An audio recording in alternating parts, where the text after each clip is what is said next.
بسم اللہ الرحمن الرحیم۔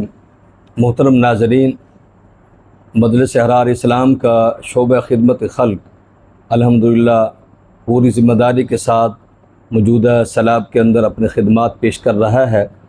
آج معاونین کی طرف سے یہ خصوصی اہتمام کیا گیا کہ مدرسہ معمورہ کے جو سیلاب زدگان کے اندر متاثر ہوئے ہیں طلباء، ان کی خدمت کی جائے۔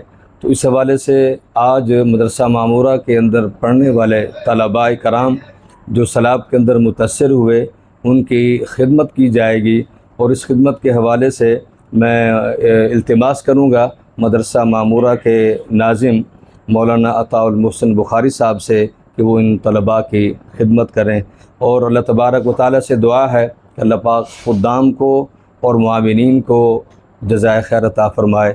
مدرسہ معمورہ دار بنی ہاشم، اس کے طلبہ کرام کی خدمت کرنے کی ہمیں سعادت حاصل ہو رہی ہے۔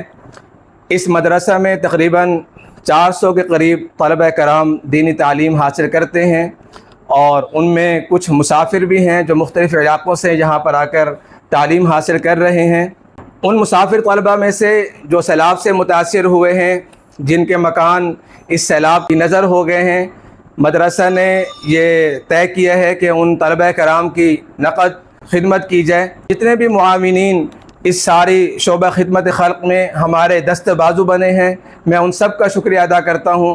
اب میں دعوت دیتا ہوں حضرت ابن قائد سید عطاء المحسن شاہ صاحب دامت برکاتہم کو کہ وہ آئیں اور اپنے دست مبارک سے مدرسہ معمورہ کے سیلاب متاثرین طلبہ میں یہ نقدی تقسیم کریں۔